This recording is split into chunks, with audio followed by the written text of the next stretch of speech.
According to foreign media, Sri Lanka's largest bilateral creditor gave written support for the debt restructuring via the Export-Import Bank of China on the 6th of March. Bloomberg quoted people familiar with the situation as saying the letter meets the requirements of the IMF. China's backing completes the support Sri Lanka needs from creditor nations to allow the IMF board to approve the loan that was agreed upon by the fund staff in September. Addressing Parliament this morning, President Ranil Wickremesinghe said the Sri Lankan government has fulfilled all conditions on its part to unlock the IMF package.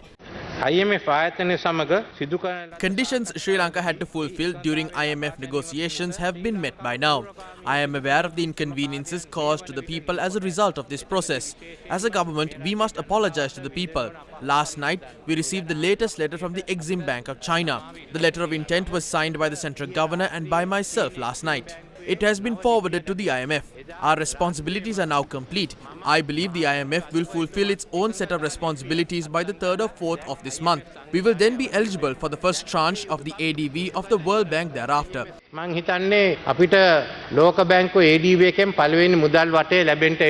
Speaking further, President Ranil Wickremesinghe said Sri Lanka must complete all agreements reached with the IMF, unlike the 16 previous occasions.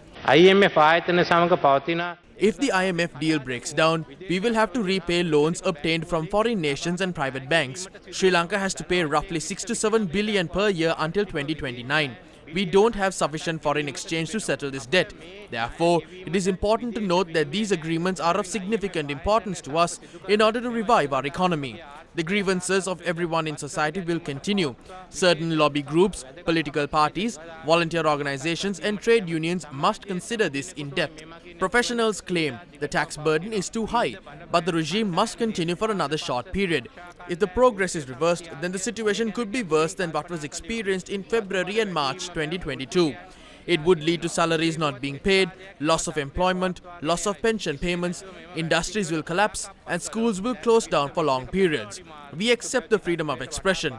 There is no issue in holding meetings and marches in a peaceful manner. But if acts of sabotage are to occur through protests, we will take strict measures. I must say this. If this country collapsed on the 9th of July, we would not have been in this situation. The price of the dollar is also reducing. We did not have anyone's support back then. I am thankful to the Tri-Forces and the police for the steps they took at that moment. Because of them, we have oil, fuel, electricity, and before long, we will have enough dollars as well. We will not allow destructive forces to reverse this progress. I request the opposition to join us in this journey to recover the economy. The President also commented on notifying Parliament regarding IMF agreements and the conduct of elections. When everything is done, we can decide on the next election. We can decide on the general or presidential election. I want to know if you can remain patient until then. We can review the country's income status by mid-June and make decisions based on it. Once the IMF green lights the agreement, I will table it in Parliament and bring forth a proposal for the House to accept it.